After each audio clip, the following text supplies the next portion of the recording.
Welcome to This Explainer. Today, we're stepping into the shoes of the professional genealogist and family historian to explore a deeply personal and complex narrative.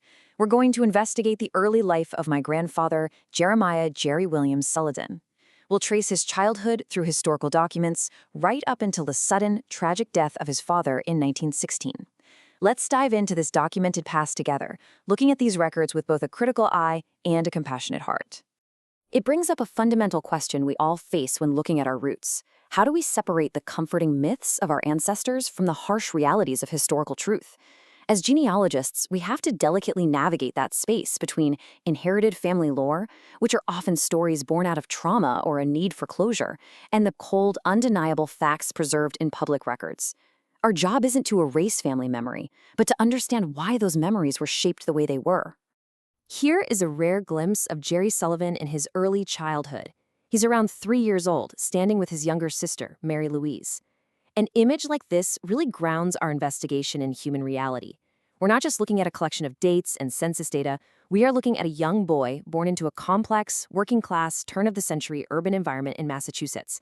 It reminds us of the innocence of childhood, set against a backdrop of very real struggles that families face during this era. Section 1.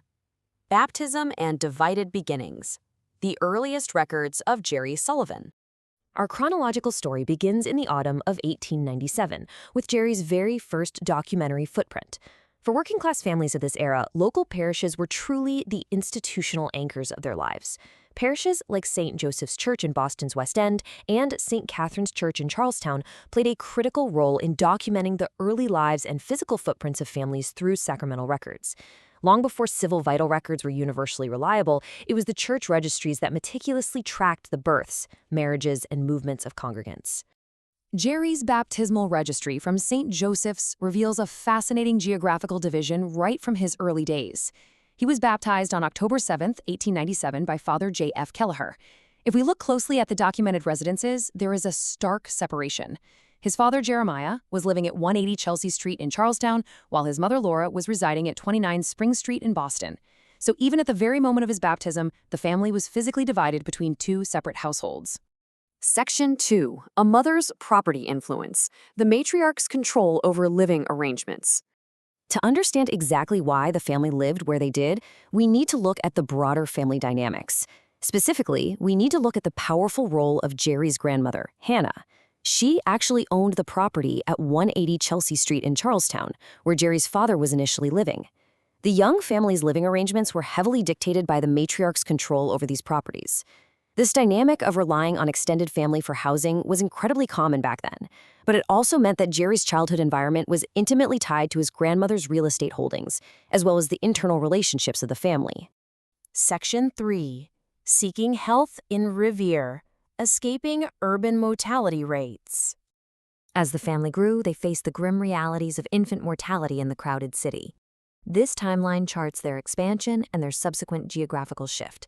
After Jerry's baptism in 1897, his brother John was baptized in Charlestown in July 1900. Sometime between then and April 1902, the family relocated to 29 Newberry Street in Revere, which was actually another property owned by grandmother Hannah. This move was very likely motivated by health. Jeremiah's sister, Mary, had previously lost 3 children under the age of 3 while living in Boston's densely populated North End, but her surviving children thrived after she moved to Revere.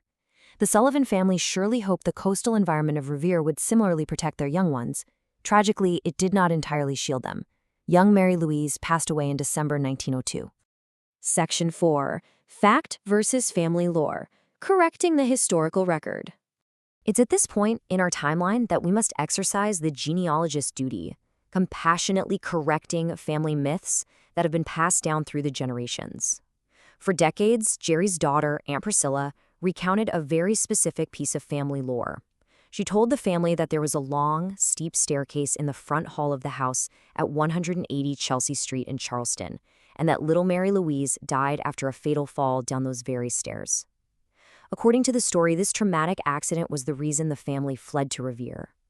As a historian, I had to contrast this deeply held family belief against the undeniable documentary evidence.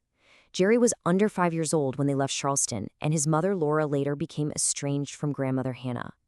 It's highly probable that Jerry had confused his memories of that house and its staircase. which ultimately led to a conflated family legend. And here is the sobering truth.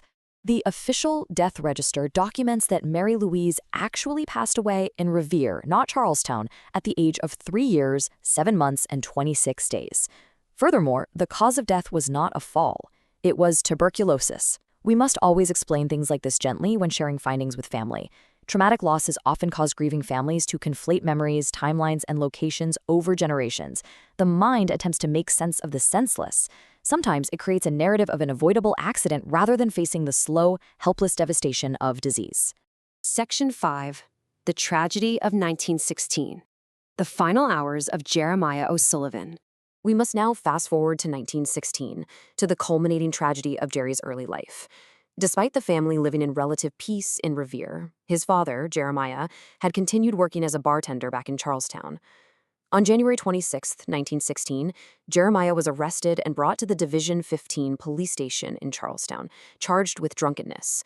However, the events of the following morning, January 27th, are highly troubling.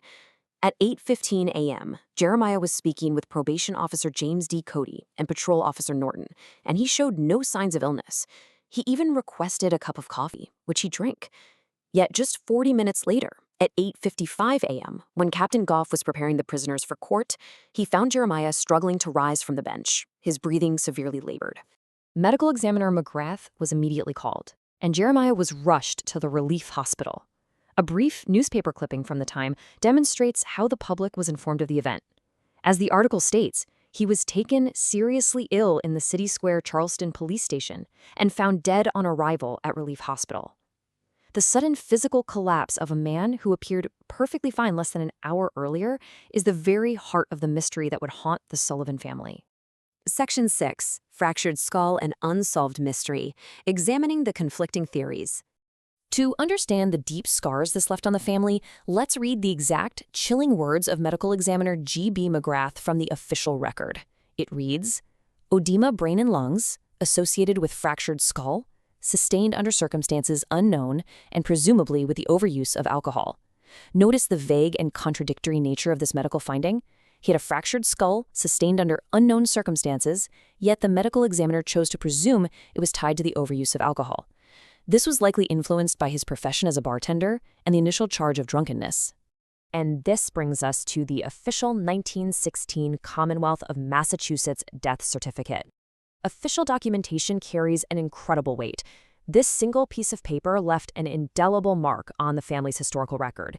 It forever associated Jeremiah's fatal head injury with drunkenness, cementing a narrative of shame and tragedy that the family was forced to carry. However, the family fiercely contested this official finding. We have to contrast the medical examiner's assumption of alcohol overuse with Great-Aunt Irene's staunch belief. She maintained that Jeremiah, who was carrying absolutely no money on him despite it being payday, was actually the victim of a brutal mugging. It's a known medical fact that a severe head injury can easily cause symptoms that mimic extreme intoxication, such as stumbling, confusion, and slurred speech. In a time before the invention of the breathologer, we will simply never be absolutely sure what happened that night in Charlestown. When we look at the surviving Sullivan family, captured in a rare moment together, we see Jerry standing in the back, alongside his siblings and his mother Laura. We must reflect on these surviving members who were left to navigate life without their father. We honor their immense resilience in the face of sudden, violent loss, and the stigma placed upon them by a careless official record. They endured, they carried the trauma, and they kept their own version of the truth alive. This brings us to a final thought to ponder. As we close this explainer, I ask you to look inward at your own genealogy. Consider the delicate balance in your own family tree. How much of our own family history is shaped by documented truth versus inherited trauma? The public records give us the framework, but as we have seen with the Sullivan family, it's the compassion and careful analysis of the genealogist that finally gives those ancestors their full human story. Thank you for joining me on this journey.